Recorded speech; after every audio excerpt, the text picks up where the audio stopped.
बिस्मिल्लाहिर्रहमानिर्रहीम। अस्सलाम वालेकुम dear students. CM laptop programme 2025 launch हो चुका हुआ है। आप स्टूडेंट्स इस स्कीम में अप्लाई कर सकते हैं। मेरा नाम मुश्तबा अली है और मैं पंजाब यूनिवर्सिटी में एज आ सुपर फोकल पर्सन हूँ।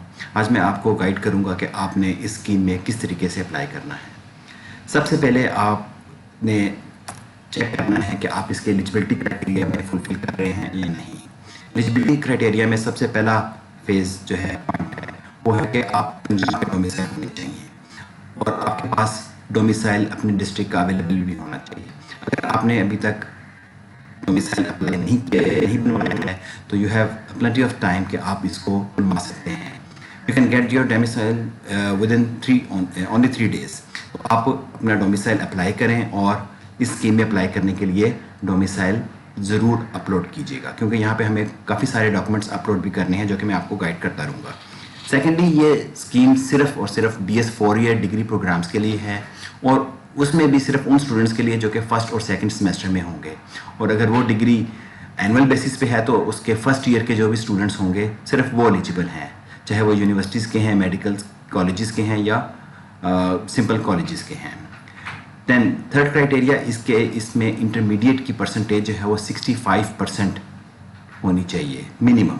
ये एलिजिबिलिटी क्राइटेरिया है। 65 से अगर किसी की कम होगी तो उन स्टूडेंट्स को वैसे ही ड्रॉप कर दिया जाएगा। और मेडिकल एंड डेंटल कॉलेजेस में 80% जो है वो आपकी परसेंटेज होनी चाहिए, अदरवाइज़ उन स्टूडेंट्स को भी ड्रॉप कर दिया जाएगा।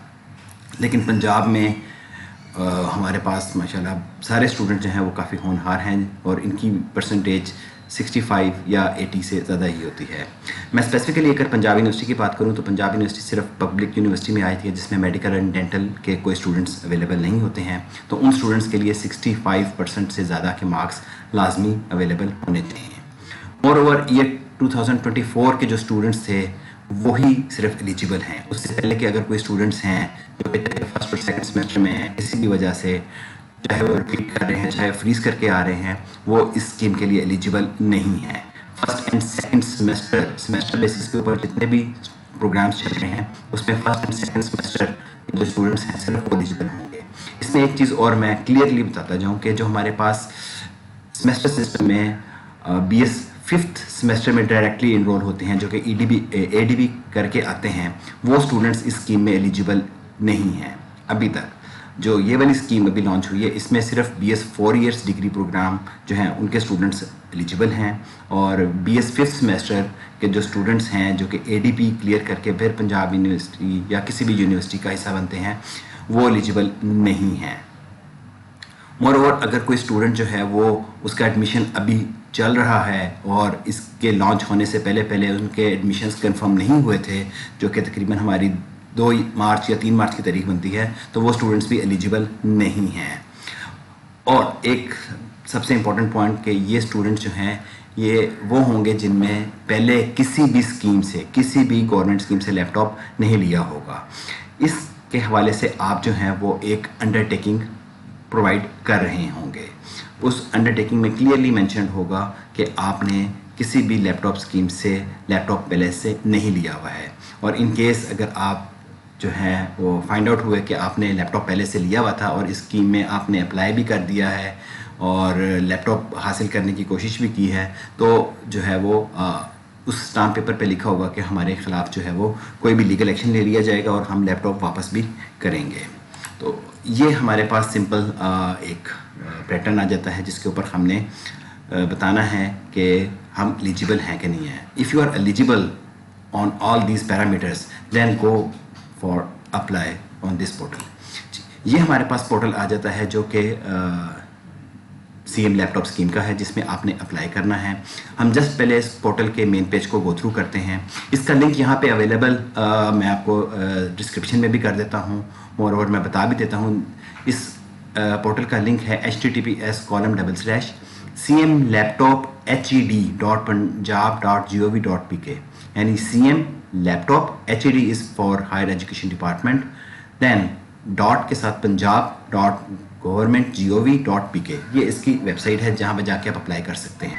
जी, इस वेबसाइट्स के ऊपर इंस्टीट्यूट्स की लिस्ट अवेलेबल है जहाँ पे आप देख सकते हैं कि क्या आपका इंस्टीट्यूट जो है वो एलिजिबल है, जहाँ पे आप अभी स्टडी कर रहे हैं उसका यहाँ पे अवेलेबल है कि नहीं है।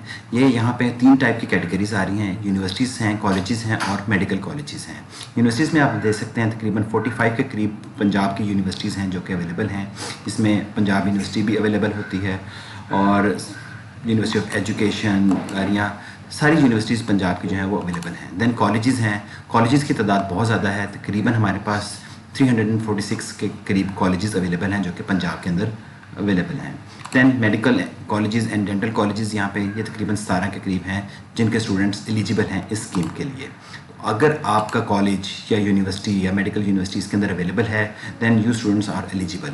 अगर इसमें आपका कॉलेज अवेलेबल नहीं है तो इसका मतलब ये है कि आप इस स्कीम के लिए एलिजिबल नहीं हैं। और अगर आपको लगता है कि आप एक गवर्नमेंट कॉलेज में ही हैं और यहाँ पे लिस्ट में आपके कॉलेज का नाम नहीं है तो आप HED के जो नंबर हैं जो कि इसी वेबसाइट में बिल्कुल नीचे दिए गए हैं यहाँ पे रब्ता कर सकते हैं और ईमेल पे भी रब्ता कर सकते हैं कि हमारा कॉलेज यहाँ पे अवेलेबल नहीं है। अब हम चलते हैं कि हमने इसमें अप्लाई करना है। मेन पेज के ऊपर ये अप्लाई का बटन है या फिर साइन अप का बटन है, इन दोनों के ऊपर आप क्लिक कर सकते हैं। साइन इन हम उस टाइम करेंगे जब हमारा अकाउंट क्रिएट हो जाएगा। So let's go for apply now.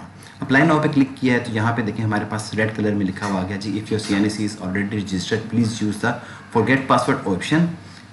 अगर आपने पहले से रजिस्टर कर लिया है और आप पासवर्ड भूल चुके हैं तो इसके ऊपर क्लिक करें and enter your CNIC to receive OTP, और आपको एक OTP आएगा ऑन योर ईमेल एड्रेस। ये आपके मोबाइल पे नहीं आएगा, ये आपको ईमेल एड्रेस के ऊपर एक OTP आएगा जिसके बाद आप अपना पासवर्ड चेंज कर सकते हैं। तो हम यहाँ पे एक बिल्कुल एप्लीकेशन जो है वो सबमिट करते हैं, बिल्कुल डमी एप्लीकेशन करते हैं जिसके थ्रू हम जो है पूरा प्रोसेस देखेंगे कि हम इस स्कीम में किस तरह अप्लाई कर सकते हैं। तो main fields name, email address, phone, CNIC और पासवर्ड्स हैं, है ना। ये पासवर्ड बाद में हम चेंज भी कर सकते हैं और ये कैप्चा भी अवेलेबल है। चलिए नाम हम यहाँ पे लिखते हैं, अभी मैं एक बिल्कुल डमी सा नाम लिख देता हूँ, अब्दुल्ला। नाम मेंशन करने के बाद यहाँ पे आपने अपना ईमेल एड्रेस देना है। मेक श्योर कि आप अपना बिल्कुल करेक्ट ईमेल एड्रेस दे रहे होंगे। मैं यहाँ पे जैसे ईमेल एड्रेस पहले टाइप करके आपको बताता हूँ जी, और इसके बाद मैं आपको इसको गाइड करता हूँ कि जी मेक श्योर कि आपने इसमें कोई स्पेलिंग मिस्टेक नहीं करनी है, कोई चीज़ डबल नहीं मेंशन कर देनी है, चाहे डॉट है चाहे एट का साइन है, पहले से कुछ मेंशन लिखा आ रहा था, जैसे @ और डॉट का साइन पहले से अवेलेबल था तो आपने उसको डुप्लीकेट नहीं करना है। इसी लिहाज से बिल्कुल करेक्ट ईमेल एड्रेस करना है क्योंकि जो ईमेल एड्रेस आप मेंशन करेंगे वो आपके CNIC के साथ पॉइंट हो जाएगा। मेक श्योर कि आप अपने ईमेल एड्रेस को बिल्कुल सही रखेंगे। ईमेल एड्रेस केस सेंसिटिव नहीं होता है, आप इसको स्मॉल में ही रख दें, सारा का सारा या सारा का सारा कैपिटल में लिख दें, doesn't matter, but make sure कि आप बिल्कुल करेक्ट कर रहे हैं। कोई स्पेस नहीं देंगे, कोई एक्स्ट्रा डिजिट यहाँ पे अवेलेबल नहीं है, स्पेलिंग बिल्कुल एक्यूरेट है क्योंकि एक दफ़ा ये बाइंड हो गया आपके CNIC के साथ तो फिर ये चेंज नहीं होगा। जब आप इसको साइन इन करेंगे या OTP रिसीव होगा वो आपको सिर्फ ईमेल पे होगा। अगर ईमेल गलत होगा तो आपका वो जो OTP है वो आपको रिसीव नहीं होगा और आपका CNIC बाइंड हो चुका होगा। और अगर आप किसी गलत CNIC के ऊपर अप्लाई करेंगे तो आपको लैपटॉप अवार्ड नहीं होगा। सो मेक श्योर कि आप अपना जो है ईमेल एड्रेस बिल्कुल सही करेंगे। यहाँ पे अपना जो CNIC है वो मेंशन करें। पासवर्ड देना है, पासवर्ड आपने जो है वो कोई भी 8 डिजिट्स विद अल्फ़ा न्यूमेरिक और कैपिटल के साथ होना चाहिए। आपका कोई ना कोई एक डिजिट होना चाहिए, अल्फ़ाबेट्स भी होना चाहिए और कैपिटल में भी और स्मॉल में, दोनों में होने चाहिए। तो जो सा भी आप मेंशन करें वो यहाँ पे आ जाए और उसके बाद कैप्चा जो दिया गया हुआ है वो आपने मेंशन कर देना है। ये डालने के बाद आपको सबमिट कर देना है। कैप्चा आपने कैपिटल में लिखने की ज़रूरत नहीं है, जो चीज़ भी यहाँ पे नज़र आ रही है आपने उसको सिर्फ स्मॉल में लिखना है। डिजिट वैसे आ जाएंगे और बाकी जितनी भी चीज़ें हैं वो स्मॉल में आ जाएंगी। फिर आप साइन इन पे क्लिक करेंगे तो हमारे पास अगली स्क्रीन आ जाएगी जिसमें वो आपसे OTP पूछेगा और OTP आपको ईमेल पे रिसीव होगा। तो हम ईमेल में देखते हैं कि हमारे पास OTP रिसीव हो चुका हुआ है जी। यहाँ पे हमें जब OTP रिसीव हो जाएगा ईमेल के ऊपर हम मेंशन करेंगे और इसको वेरीफाई के लिए क्लिक करेंगे। यहाँ पे हमें मैसेज आ जाएगा कि वेरिफिकेशन सक्सेसफुली, यानी आपका OTP कंफर्म हो चुका है और अब आप यहाँ पे अपना बाकी जो फॉर्म है उसको कंप्लीट कर सकते हैं। इस फॉर्म में देखिए हमारे पास 1 2 3 4 एंड 5 टोटल स्टेप्स हैं जिनको हमें कंप्लीट करना है। जो हमने डाटा पहले से मेंशन किया था वो देख सकते हैं हम यहाँ पे अवेलेबल हो रहा है, जैसे नाम, CNIC और आपकी जेंडर आ रही है, ठीक है, जो कि हम यहाँ पे ऑब्वियसली चेंज करेंगे। और मोबाइल नंबर। ये 3 चीज़ें जो हम पीछे मेंशन करके आए हैं वो यहाँ पे अवेलेबल हैं, जिनको अभी हम अगर चेंज करना चाहें तो कर सकते हैं।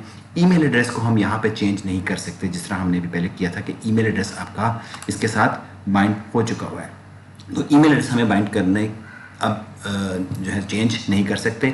हम अपनी बाकी इन्फॉर्मेशन सेव करते हैं। So the first form is general detail, जिसके अंदर हमारे पास पर्सनल डिटेल्स आ जाती हैं। आप अपना नाम, अगर यहाँ पे कंप्लीट नाम नहीं लिखा था जो कि आपका CNIC के ऊपर मेंशन है, तो वो यहाँ पे लिख सकते हैं, ठीक है। CNIC ठीक आ गया। यहाँ पे आप अपना फादर नेम लिखें। फादर नेम मेंशन करने के बाद फादर का CNIC भी मेंशन करना है। फादर का CNIC यूनिक नहीं है ऑब्वियसली, क्योंकि मल्टीपल एक ही सिबलिंग्स जो हैं वो हमारे पास अप्लाई कर सकते हैं। Then male and female. अच्छा, मेल एंड फीमेल में हमारे पास एक ये बाइंडिंग होती है कि जो आपका CNIC के अगर लास्ट डिजिट इवन नंबर है तो वो मोस्टली फीमेल्स होते हैं मोस्टली, और अगर ऑड है तो वो मेल होता है। तो यहाँ पे भी हमारे पास ऑब्वियसली हम एक डमी कर रहे हैं, तो अब्दुल्ला हमने, क्योंकि वो मेल ही है, तो हमने इसको डिजिट जो है वो हमारे पास इवन आ चुका हुआ है, लेकिन लाजमी नहीं है। बहुत सारे केसेस में हमारे पास यहाँ पे डिजिट्स भी डिफरेंट आ जाते हैं। दैन डेट ऑफ बर्थ है आपने मेंशन करनी है, जो आपकी एग्जैक्ट डेट ऑफ बर्थ होगी। मेरे पास यहाँ पे जो स्टैंडर्ड में आ रही थी, मैंने उसी डेट ऑफ बर्थ को सिलेक्ट कर लिया है, ठीक है ना। चाहें तो इसको चेंज भी कर सकते हैं, जैसे मैं फरवरी की, आज मेरे पास मार्च है, तो हम यहाँ पे डेट्स को मेंशन भी कर देते हैं, 3 कर देते हैं, ठीक हो गया जी। बल्कि इससे पुराना होना चाहिए, इससे नया नहीं हो सकता, ठीक हो गया। मतलब ये एज लिमिट भी इसके अंदर इस लिहाज से आ जाती है कि इससे जो एज है वो स्टूडेंट की कम ही ज़्यादा होनी चाहिए, कम नहीं होगी। तो हम 1 दिसंबर कर देते हैं। रिलीजन आप मेंशन करेंगे, घर का फ़ोन नंबर अगर आप दे सकते हैं तो दे दीजिएगा, अदरवाइज आप कोई भी नंबर ना मेंशन करें, क्योंकि यहाँ पे स्टार नहीं लगा हुआ है। स्टार वो फील्ड्स हैं जो लाजमी है। डोमिसाइल आपकी कौन सी डिस्ट्रिक्ट का है वो आपने लाजमी मेंशन करना है, और वो हम अगले फेज़ में इसको अटैच भी करेंगे। तो ये अगर आपका नहीं बना है तो प्लीज़ आपने इसको ज़रूर बनवा लेना है। आपकी मंथली इनकम कितनी है फादर की, वो आपने यहाँ पे मेंशन कर देनी है, जो भी आपकी है। क्या आपने स्कॉलरशिप पहले अवेल किया है, जो कि अभी होनहार स्कॉलरशिप था उसके हवाले से पूछ रहे हैं।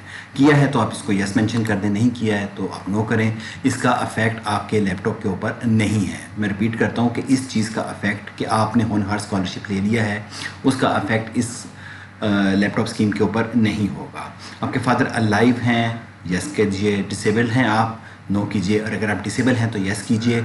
मे बी बाद में डिसेबिलिटी के अगर लैपटॉप जो हैं वो अवार्ड किए गए तो आपको इस बेस के ऊपर मिल जाए, लेकिन अगर आप डिसेबल नहीं हैं प्लीज़ मेक इट नो, क्योंकि आपकी जो है जब फॉर्म वेरिफिकेशन होनी है उसके अंदर किसी भी किस्म की गलती होगी तो उस बेस के ऊपर आपको लैपटॉप अवार्ड नहीं किया जाएगा। यहाँ पे आप अपनी कोई भी प्रोफाइल पिक्चर करें जो कि आपके पास अवेलेबल हो, तो हम यहाँ से कोई भी जो है वो प्रोफाइल पिक्चर मेंशन कर देते हैं। मैंने अभी डमी सी एक पिक्चर ली है। अच्छा, इस पिक्चर का साइज़ जो है वो 200K से ज़्यादा का नहीं होना चाहिए, ठीक है ना। कंप्रेस करने के लिए आगे मैं जाके आपको बता दूंगा कि हमारे पास एक चीज़ टूल भी अवेलेबल है, जिसमें ये देखिए बिल्कुल हल्का सा लिखा हुआ है कि 200K से ज़्यादा नहीं होनी चाहिए। यहाँ पे क्लिक करें, एक अलग से पेज खुलेगा जिसके ऊपर हम इसको कंप्रेस कर सकते हैं। नीचे यहाँ पे आपके जो है करंट इंस्टीट्यूट की डिटेल्स आ जाएगी कि आपका इंस्टीट्यूट कौन सा है, कॉलेज है, यूनिवर्सिटी है या मेडिकल है। जैसे आपने यहाँ पे यूनिवर्सिटी सिलेक्ट की, यहाँ से आपने टाइप कर सकते हैं जो से भी आपने देखनी है। तो यहाँ मैंने पंजाब यूनिवर्सिटी को सिलेक्ट किया। डिसिप्लिन्स हमारे पास बेशुमार हैं। अब पंजाब यूनिवर्सिटी के स्टूडेंट्स के लिए मैंने एक छोटी सी हेल्पिंग फाइल बनाई है जो कि मैं डिस्क्रिप्शन में भी रख दूँगा ताकि आप उसको डाउनलोड कर सकें, और मैं यहाँ पे भी आपको दिखा देता हूँ ताकि आपके लिए आसानी रहे कि हमारे पास ये एक फ़ाइल अवेलेबल है। हेल्पिंग फाइल, हमने कौन सा डिसिप्लिन सिलेक्ट करना है। जी, ये मेरे पास एक फ़ाइल है जिसके ऊपर हमारे पास मल्टीपल डिसिप्लिन अवेलेबल हैं। आप देख सकते हैं कि मैंने यहाँ पे इसको कैंपस वाइज बनाया हुआ है। Nagpur campus, Gujranwala campus, JM campus, Kotwa campus और कायद-ए-आज़म कैंपस बेशुमार है। इस लिस्ट में हमारे पास जितने भी BS 4 ईयर्स डिग्री प्रोग्राम्स चल रहे हैं वो सारे अवेलेबल हैं। मैंने यहाँ पे थोड़ा सा एक और चीज़ की एक्टिवेशन है और डिपार्टमेंट की एक्टिवेशन है। ये मैं भी आपको गाइड करता हूँ कि ये आपने किस लिहाज से इस्तेमाल करनी है ताकि ये हमारे लिए फिजिबल हो जो हम अप्लाई कर रहे हैं। ओके, सो आपका डिसिप्लिन, जस्ट अज्यूम आपका डिसिप्लिन अगर कॉमर्स है, यानी आप हेले कॉलेज ऑफ कॉमर्स के स्टूडेंट हैं, तो यहाँ पे आपने सिर्फ कॉमर्स लिखना है, ठीक है ना। कॉमर्स में हमारे पास मल्टीपल चीज़ें आ जाएंगी, ठीक है ना, लेकिन आप हेली कॉलेज में बीकॉम के स्टूडेंट्स हैं, यानी सिर्फ कॉमर्स के स्टूडेंट, तो आपको कॉमर्स करना है। और अगर आप वहाँ पे अकाउंटिंग एंड फाइनेंस के स्टूडेंट हैं, यहाँ पे आप अकाउंटिंग एंड फाइनेंस सेलेक्ट करेंगे, अकाउंटिंग एंड टैक्सेशन सेलेक्ट करेंगे। ये अपने प्लीज डिसिप्लिन अपने इस लिस्ट के मुताबिक सिलेक्ट करना है, ताकि आप इजीली आइडेंटिफाई हो सकें। जब आपकी वेरिफिकेशन हो रही होगी तो हमारे जितने भी डिपार्टमेंटल फोकल पर्सन हैं वो इसको देखते हुए ये करेंगे। ये देखिए अकाउंटिंग एंड फाइनेंस आ गया। मैं आपके लिए इसको ज़रा जूम कर देता हूँ, है ना। ये हमारे पास हेले कॉलेज ऑफ कॉमर्स है, जिसमें graduate BS accounting and finance. वो स्टूडेंट्स यहाँ पे देखिए मेरे पास लिखा है प्रोग्राम्स, जो आपका प्रोग्राम है, और ये वो प्रोग्राम की लिस्ट है, कॉलम है, जिसमें आपने मेंशन करना है कि इस पोर्टल में हमारा डिपार्टमेंट किस चीज़ के अगेंस्ट आ रहा है। So BS accounting and finance first semester के जो स्टूडेंट्स हैं वो मेंशन करेंगे accounting and finance. BS accounting and taxation वाले बच्चे जो हैं वो अकाउंटिंग एंड टैक्सेशन को सिलेक्ट करेंगे। यहाँ पे हमारे पास अकाउंटिंग एंड टैक्सेशन आ गया। ओके, देखें ऑल कैंपस के स्टूडेंट्स में फाइन आर्ट्स के स्टूडेंट्स, तो ये देखें हमने जस्ट फाइन लिखा है तो यहाँ पे फाइन आर्ट्स आ गया है। अब फाइन आर्ट्स के स्टूडेंट्स हमारे पास फाइन आर्ट्स एंड डिज़ाइन के नहीं है या ग्राफिक डिज़ाइन के नहीं है, फाइन आर्ट्स के अलहदा हैं और ग्राफिक डिज़ाइन के अलहदा होते हैं। तो काइंडली अगर आप ग्राफिक डिज़ाइन के स्टूडेंट हैं तो आपने यहाँ पे ग्राफिक डिज़ाइन लिखना है ना। देखिए ग्राफिक डिज़ाइन अलहदा है, ग्राफिक आर्ट अलहदा है ना। अब यहाँ पे बीएफए भी लिखा हुआ आ रहा है, तो बीएफए बेशक सेलेक्ट कर लें या ग्राफिक डिज़ाइन कर लें, लेकिन आपकी पूरी क्लास किसी एक पैटर्न पे ही ले। अगर आप मेरी रिकमेंडेशन लेंगे तो आप सिर्फ और सिर्फ ग्राफिक डिज़ाइन के ऊपर क्लिक करें, क्योंकि बीएफए क्लिक जो है मेंशन करना इसलिए ज़रूरी नहीं है क्योंकि हैं ही बैचलर्स के स्टूडेंट्स जिनकी ये स्कीम है। तो आप सिर्फ ग्राफिक डिज़ाइन सेलेक्ट करें और यहाँ पे आ गया जस्ट बीएस, सिर्फ बीएस के स्टूडेंट्स एलिजिबल हैं, उसके अलावा कोई भी नहीं है। एंटर एडमिशन इन कॉलेज, यहाँ पे डेट मेंशन करनी है कि आपका एडमिशन कब हुआ था। तो आप स्टूडेंट्स का मोस्टली एडमिशन जो है वो सितंबर में हो चुका था। सितंबर की जौन सी भी डेट थी वो यहाँ पे आप मेंशन कर सकते हैं कि जी 2 सितंबर। मोस्टली स्टूडेंट्स जो हैं पंजाब यूनिवर्सिटी में 2 सितंबर 2024 को आ गए थे। इससे पहले वाले स्टूडेंट्स जो हैं वो एलिजिबल नहीं हैं। मैं दोबारा रिपीट करता हूँ, जो पिछले सेशन वाले स्टूडेंट्स हैं जो कि किसी भी लिहाज से फ्रीज करके या किसी भी वजह से 2023 के स्टूडेंट थे, फॉल 2023 के, वो इस स्कीम के लिए एलिजिबल नहीं होंगे। देन यहाँ पे आया था आपका enter degree title. Degree title आप वही मेंशन कर सकते हैं जो कि आपने यहाँ पे मेंशन किया है। यहाँ पे एग्जैक्ट जो मैंने बताया था कि आपकी डिग्री का है, जैसे मैंने अभी ग्राफिक डिज़ाइन किया है तो ये ग्राफिक डिज़ाइन हमारे पास ऑल कैंपस यानी इलामा इकबाल कैंपस में अवेलेबल है ग्राफिक डिज़ाइन, और ये आपका एग्जैक्ट डिग्री टाइटल है। इस लिस्ट से आप इसको कॉपी करें और यहाँ पे आप इसको मेंशन कर दें ताकि आपके पास कोई भी गलती की गुंजाइश ना रहे। प्लीज़ इस लिस्ट को ज़रूर फॉलो करें। जिन स्टूडेंट्स ने अप्लाई कर दिया है कोई बात नहीं, लेकिन अगले ऑनवर्ड जितने भी स्टूडेंट्स अप्लाई कर रहे हैं वो इस लिस्ट को फॉलो करते हुए फिर अप्लाई करें। यहाँ पे एग्जैक्ट आपने वही डिग्री टाइटल कॉपी पेस्ट कर देना है। कोशिश करें कि एक्स्ट्रा स्पेसिस वगैरह भी ना आएँ, और ये फर्स्ट सेमेस्टर का वर्ड अगर वहाँ पे मेंशन्ड है इस जगह पे तो वो भी आप लेकर आएँ, उसको मिस मत करें। 10th सेमेस्टर, आप करंटली कौन से सेमेस्टर में हैं? मोस्टली हमारे स्टूडेंट जो हैं वो अब 2nd सेमेस्टर में चले हुए हैं, है ना। ईयर है तो वो फर्स्ट ईयर क्लिक कर दें, ठीक है ना, उनका सेमेस्टर नहीं है।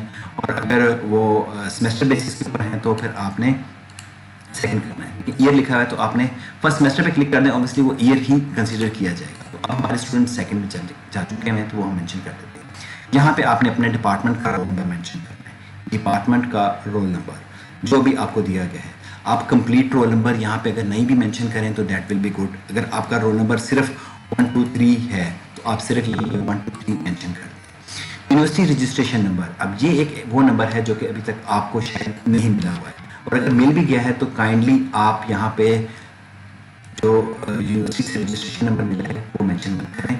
मैं आपको एक छोटा सा क्राइटेरिया बताता हूँ जिसको आप यहाँ पे मेंशन कर दें तो that will be very good. ये हमारे पास कोई स्क्रीन आ जाती है। ये हम आप बच्चों ने जब भी अपना यूनिवर्सिटी का रजिस्ट्रेशन नंबर मेंशन करना है इस जगह पे, तो काइंडली इस पैटर्न को फॉलो करें जो हमारे पास पैटर्न दिया गया है। इसमें देखें हमारे पास मैंने आपको हेल्पिंग फाइल बताई है, उसके हमारे पास कैंपस कोड और डिपार्टमेंट कोड लिखा हुआ था। सेक्शन कोड मीन्स आप मॉर्निंग के स्टूडेंट्स हैं, आफ्टरनून के स्टूडेंट्स हैं या इवनिंग के लिए। That is represented as M for morning, A for afternoon and E for evening. Campus code हमारे पास उस फाइल में मेंशन है, डिपार्टमेंटल कोड भी उस फाइल में मेंशन है, और रोल नंबर जो भी आपका रोल नंबर था, जैसे भी हमने 1 2 3 मेंशन किया था। इसी पेज को मैं आके दिखाता हूँ और मोर ओवर ये दिखाता हूँ। चले, अब हमने ग्राफिक डिज़ाइन का एक स्टूडेंट मेंशन किया था, तो यहाँ पे देखें हमारे पास उसका कैंपस कोड आ रहा है AIC, यानी इलामा इकबाल कैंपस। तो हम यहाँ पे लिख देते हैं AIC, कैपिटल में लिख दें, डेट विल बी गुड, नहीं भी लिखेंगे तो डजेंट मैटर। उसके बाद यहाँ पे आपने अपने डिपार्टमेंट का कोड लिखना है। ग्राफिक डिज़ाइन था तो यहाँ पे GD आ गया, तो हमने ग्राफिक डिज़ाइन इस लिहाज से लिखें। मॉर्निंग के स्टूडेंट हैं तो आप डैश करके M लिखें एंड देन डैश 1 2 3, है ना। यहाँ पे 20 कैरेक्टर से ज़्यादा नहीं जाना है। ऑब्वियसली आपके रोल नंबर्स इतने बड़े नहीं हैं। ये रोल नंबर मोस्टली आप क्या करते हैं कि आपको जो डिपार्टमेंट देता है, जैसे मैं एग्जाम्पल ले लेता हूँ किसी भी डिपार्टमेंट की, डिपार्टमेंट है, वो आपको अगर रोल नंबर देता है तो वो आपको देता है F24 GD 1 2 3, ठीक है ना। तो वो आपने मेंशन नहीं करना है, आपने सिर्फ 1 2 3 मेंशन करना है। वो वाला रोल नंबर आप यहाँ पे मेंशन कर सकते हैं। जैसे मैंने बोला कि F24 यानी 424 के स्टूडेंट्स हैं, GD ग्राफिक डिज़ाइन आपके डिपार्टमेंट है, तो 1 2 3 रोल नंबर मिला था, तो आप वो यहाँ पे मेंशन कर दें। लेकिन यूनिवर्सिटी रजिस्ट्रेशन नंबर जो कि अभी आपको अलॉट नहीं हुआ है, वहाँ पे आपने प्लीज़ इस पैटर्न को यूज़ करना है। ये जो स्लाइड मैंने आपको दिखाई है, इसके ऊपर भी आप प्लीज़ देख लीजिए कि कैंपस का पहले आपने कोड लिखना है, हमारी फाइल में अवेलेबल है। देन डिपार्टमेंट का कोड लिखना है। देन आपने अपना सेशन लिखना है कि आप मॉर्निंग हैं, आफ्टरनून है, इवनिंग के हैं, एंड देन डैश डाल के आपने 1 2 3 करना है। प्लीज़ डैशेस डालने हैं, अंडरस्कोर नहीं डालनी, स्लैश नहीं डालनी, सिर्फ डैशेस डालें, जो कि माइनस का साइन हमारे पास होता है। आप इस पैटर्न पे करेंगे तो आपके फोकल पर्सन को आपकी एप्लीकेशन को आइडेंटिफाई करने में बहुत आसानी होगी। काइंडली इस यूनिवर्सिटी रजिस्ट्रेशन नंबर जो कि आपको शायद अभी नहीं मिले हैं, इसको इस पैटर्न के ऊपर आप कर लें, तो हमारे जितने भी फोकल पर्सन्स हैं उनको आपको एवेल्यूएट करने के लिए बहुत आसानी हो जाएगी। जी, अब हमारा ये वाला पेज तकरीबन कंप्लीट हो चुका हुआ है। लेट्स सी, हम इसको सेव एंड नेक्स्ट स्टेप करते हैं। दैट्स गुड, हमारी पर्सनल डिटेल जो है वो सक्सेसफुली ऐड हो गई है। Next come our contact information. यहाँ पे अब आपने अपने घर का एड्रेस देना है। कौन सी आपकी जो है वो डिस्ट्रिक्ट है, प्रोविंस है, दैन डिस्ट्रिक्ट आ जाती है, हम यहाँ पे मेंशन करते हैं। तो और कौन सा आपका एरिया है, तो एरिया आप मेंशन कर दें कि जी आप PU जो भी आपके घर का एड्रेस है, प्लीज़ कंप्लीट जो है आपके टाउन का नाम, विलेज का नाम, या जो चेक वगैरह बन जाती हैं वो देना है। ये एड्रेस होना चाहिए जहाँ पे आपको कोई ना कोई चीज़ रिसीव भी होती है। तो यहाँ पे हमने कोई भी एक डमी सा एड्रेस दे दिया है, ताकि आपका जो आपने प्लीज़ यहाँ पे वो एड्रेस देना है जो कि आपके घर का एड्रेस है। प्लीज़ आपने ये डमी फिल नहीं करनी है। यहाँ पे आपने एग्जैक्ट वही एड्रेस दें जहाँ पे आपको डाक रिसीव होती है, या मोर ओवर जो आपके ID कार्ड के पे लिखा हुआ है। तो परमानेंट एड्रेस, ये पोस्टल एड्रेस था, this is your permanent address, same as above, सारा कुछ नीचे उसी तरह आ गया है। डिस्ट्रिक्ट से चली गई है, इसको ज़रा प्लीज़ ध्यान रखिएगा, समटाइम्स ये स्किप हो जाती है। तो हमने दोबारा टाइप किया एंड सेव एंड नेक्स्ट, और ये स्टेप भी हमारा कंप्लीट हो चुका है। Next step is your educational detail. यहाँ पे अब आपने अपनी एजुकेशनल डिटेल देनी है। 2 टाइप की कैटेगरीज ही हैं। मेक श्योर कि आपने यहाँ पे अपना फर्स्ट सेमेस्टर का CGPA नहीं देना। ये लैपटॉप आपको सिर्फ इंटरमीडिएट बेसिस पे मिल रहे हैं, दैट इज HSSC, सिर्फ इंटरमीडिएट पे है। तो यहाँ पे लेकिन आपको अपने मैट्रिक के डिटेल्स ज़रूर देनी है। मैट्रिक आपने कहाँ से किया था, जो भी आपके स्कूल का नाम था वो यहाँ पे आप मेंशन कर सकते हैं। मैंने डमी के तौर पे ये कर दिया है। बोर्ड कौन सा था आपका, क्योंकि हम अभी लाहौर ही सिलेक्ट करते आ रहे हैं, है ना। वहाँ पे आपका रोल नंबर क्या था, बोर्ड का रोल नंबर देना है। और ये प्लीज़ आपने करेक्ट इन्फॉर्मेशन देनी है, क्योंकि आप अपने इंटर और मैट्रिक दोनों की सर्टिफिकेट्स अटैच भी करेंगे। कौन से सन में किया था, मोस्टली ने 2022 में किया होगा। और सेशन एनुअल डिसिप्लिन आर्ट्स का था या साइंस का था, हम साइंस कर लेते हैं। और टोटल मार्क्स यानी कितने नंबर थे टोटल, उसमें मोस्टली वो 1100 या 1200 में चल रहे होते हैं, और आपने कितने नंबर हासिल किए, ठीक है जी। तो हम यहाँ पे जो भी नंबर आ रहे हैं मैं वो मेंशन कर देता हूँ। तो हमने ये इन्फॉर्मेशन एग्जैक्ट अपनी उसमें से फिल करनी है जो कि हमारे मैट्रिक के मार्क्स आ चुके थे। यहाँ पे आपके इंटरमीडिएट के आगे कि आपने इंटर में जो डिग्री की थी उसका टाइटल क्या था, आपने FSC प्री मेडिकल किया था या इंजीनियरिंग की थी, वो आपने एग्जैक्ट यहाँ पे मेंशन कर देना है। कहाँ से की थी, यहाँ पे वही अपने कॉलेज का नाम लिख देते हैं, है ना। कॉलेज के नाम में हम कोई भी नाम लिख देते हैं, जैसे मैं लिख देता हूँ GCU से आपने किया था,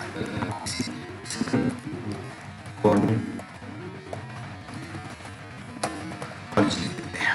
देन बोर्ड, वो कौन से बोर्ड से रिलेटेड था, उसके नंबर कर रहे हैं, और रोल नंबर ऑब्वियसली वो डिफरेंट होगा जो कि हमने ऊपर किया है, हम एकेडमी एंट्रीज कर रहे हैं। कब किया था, वो अपने 24 में ही क्लियर किया होगा, एनुअल में था या सप्ली में था, मोस्टली स्टूडेंट्स एनुअल पे ही हमारे पास आ रहे होंगे। लाजमी नहीं है कि हमारे पास इसमें सप्ली के ना आ सके, सप्ली के भी आ सकते हैं और एनुअल के भी हो सकते हैं, लेकिन अगर ये सप्ली होगा तो ऑब्वियसली वो 24 नहीं होगा, वो हमारे पास कोई और स्टूडेंट्स होंगे।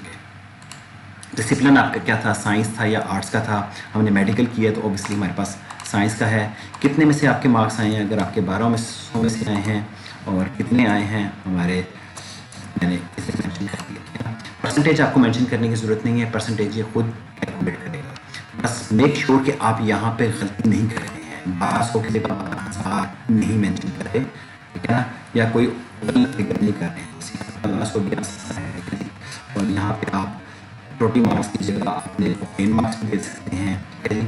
तो हमने प्लीज़ मेक श्योर के करेक्ट इन्फॉर्मेशन प्रोवाइड करनी है। यहाँ पे टोटल मार्क्स, कितने मार्क्स थे आपके इंटरवल में और आपने कितने हासिल किए हैं, ये 10 मार्क्स आ गए। तो ये मैंने मेंशन किया, और इसमें फिर नेक्स्ट एंड सेव के हमारे पास ये इन्फॉर्मेशन भी सेव हो गई। अब यहाँ पे हमने अपने डॉक्यूमेंट्स अटैच करने हैं, है ना। इन केस अगर आप O लेवल्स या A लेवल्स का स्टूडेंट हैं तो आपने वो जो सर्टिफिकेट है, इक्वल सर्टिफिकेट है, वो अपलोड करते हैं, आपको अपनी ट्रांसक्रिप्ट अपलोड करने की ज़रूरत नहीं है, क्या ये आपने अपना CNAC भी अपलोड करना है। अगर आपका CNAC नहीं बना हुआ तो इन दोनों फेजेस के ऊपर आपने अपना बेफॉर्म अपलोड कर देना है। मेक श्योर कि अगर आप 18+ हैं तो आपने अपना CNAC ही यहाँ पे अपलोड करना है, और अगर आपका CNAC नहीं है और आप 18+ हैं तो आपको लैपटॉप भी अवार्ड नहीं होगा, या डिलीवर अवार्ड में भी हो जाए लेकिन उस टाइम डिलीवर नहीं होगा जब तक आप अपना आईडी कार्ड बनवा के नहीं ले आते हैं। तो यहाँ पे हम कोई भी पिक्चर अपलोड करते हैं, ये आपके आईडी कार्ड का फ्रंट आ गया। प्लीज़ ये सारे इमेजेस आपके 200K से कम होने चाहिए। मैं आपको अभी बस गाइड कर देता हूँ थोड़ी देर में कि अगर हमने इमेज 200K से ज़्यादा का है तो उसको किस तरह मिनिमाइज़ करना है, ये इन्होंने यहाँ पे लिंक अवेलेबल किया हुआ है।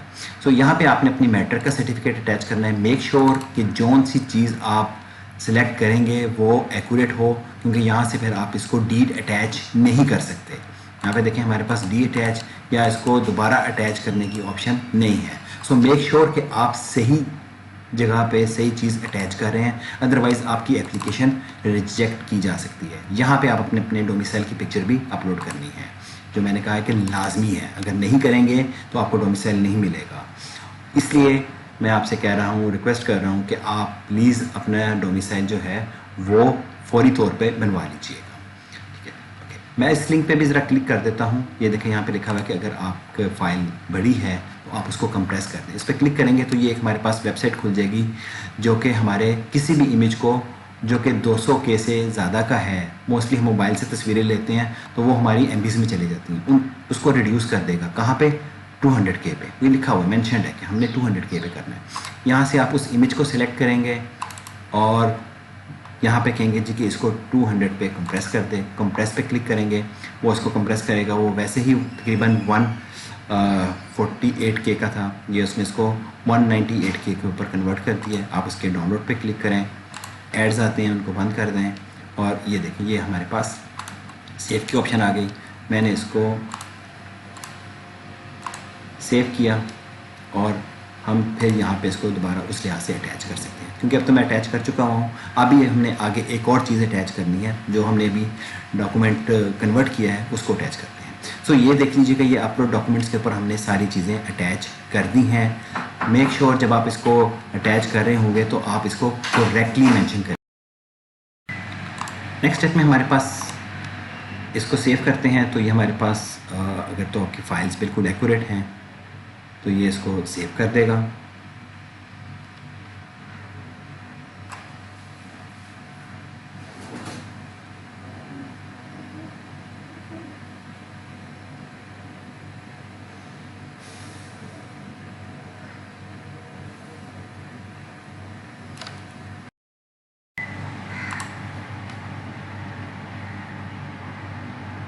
जी, ये हमारे डॉक्यूमेंट्स ऐड हो चुके हुए हैं और अब हम अपने लास्ट स्टेप पे आ गए, दैट इज़ रिव्यू।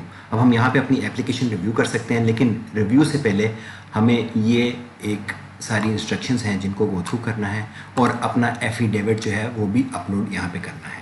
जी हाँ, एक एफिडेविट है जो कि आपने साइन करना है। उस एफिडेविट का सैंपल यहाँ पे अवेलेबल है। मैं क्योंकि ये एफिडेविट मैं यहाँ पे क्लिक करके दिखाता हूँ, ये पीडीएफ फाइल में अवेलेबल है। मैं आपको इस पीडीएफ फाइल को वर्ड में अवेलेबल कर देता हूँ ताकि आप इसमें एडिट कर सकें। यहाँ पे आपने अपना नाम और सीएनएसी लिखना है और यहाँ पे आपने अपना कंप्लीट एड्रेस लिखना है। यहाँ पे भी अगेन यही। देन विटनेस आपके फैमिली मेम्बर्स में कोई भी हो सकता है जो कि विटनेस करेगा कि ये सारी इन्फॉर्मेशन जो ऊपर दी गई है वो बिल्कुल एक्यूरेट है। यहाँ पे ये देख लीजिएगा कि हमारे पास ये सारे एक एग्रीमेंट है जो कि आप साइन करने जा रहे हैं। जब तक आप इस चेक को ऑन नहीं करेंगे कि I agree and confirm all of the above, ठीक है ना, तो ये हमारे पास फॉर्म सबमिट नहीं होगा। फिर उस एफिडेविट जो कि आपने एक स्टाम्प पेपर के ऊपर प्रिंट लेना है, इस डॉक्यूमेंट का प्रिंट आपने स्टाम्प पेपर के ऊपर लेना है। स्टाम्प पेपर 50 रुपीज़ या 100 रुपीज़ का जो है ले लें। इसकी सेटिंग बिल्कुल उसके लिहाज से हुई हुई है। मेक श्योर कि आप इसमें कोई चीज़ें यहाँ पे ज़्यादा ऐड करके इसको नीचे मत लेके जाइएगा, क्योंकि नीचे से कटिंग हो जाएगी। 1-2 लाइन्स नीचे जा सकती हैं, ज़्यादा नहीं जानी है। डेट एंड प्लेस भी आपने लिखनी है। प्लेस में अगर आप लाहौर से हैं तो लाहौर, या जो भी आपकी डिस्ट्रिक्ट थी सिर्फ डिस्ट्रिक्ट का नाम यहाँ पे लिख देना है आपने। और ये आपकी सारी इन्फॉर्मेशन यहाँ पे आ जाएगी, ठीक है जी। यहाँ पे इसके अलावा यहाँ पे आपका नाम, फादर नेम और सीएनएसी आपका आएगा, आपके फादर का नहीं आएगा। प्लीज़ मेक श्योर कि यहाँ पे सीएनएसी आपने अपना मेंशन करना है, आपने अपने फादर का सीएनएसी मेंशन नहीं करना इस जगह पे। मैं इसको जूम कर देता हूँ आपके लिए। और यहाँ पे आपका कंप्लीट एड्रेस भी आ जाएगा, ठीक है। अब यहाँ पे लिखा जो पॉइंट्स है उसमें एक तो ये है कि आपने जितनी भी इंफॉर्मेशन दी है वो बिल्कुल करेक्ट है, ठीक है जी। और I acknowledge that I am solely responsible for ensuring an accuracy and correctness of this data. और एचईसी जो है वो किसी भी टाइम इसको चेक कर सकती है और उसकी कोई एबिलिटी नहीं है। I have declared that I have not previously received a laptop from the Prime Minister laptop scheme or any other similar laptop programs। अगर आप इसमें गिल्टी हुए, ठीक है ना, I understood that should be declared to be found false, my application may be subject to immediate cancellation। आपकी एक तो एप्लीकेशन कैंसिल होगी। मोर ओवर, आखिरी point, I hereby agree and confirm all of the above statements। I make this affidavit in good faith, believing in to be the true, and I understand that any false information or mispresentation contained herein may lead to my disqualification from the CM laptop program and may subject to be a legal action। तो एक तो आप इस scheme से बाहर होंगे, disqualify हो जाएंगे, आपकी एप्लीकेशन कैंसिल होगी और कोई लीगल एक्शन भी लिया जा सकता है। सो मेक श्योर कि आपने जितनी इन्फॉर्मेशन दी है और इन पॉइंट्स के ऊपर वो बिल्कुल ठीक होनी चाहिए। और यहाँ पे भी यही सारे पॉइंट्स मेंशन हैं।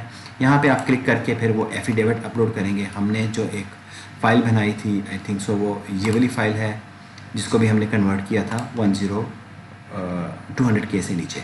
यहाँ पे भी आपने अपलोड किया, ठीक हो गया जी। वो लिखा हुआ 0.2 MB यानी उससे कम की फ़ाइल ही है, तो ये अपलोड हमने अब कर देनी है।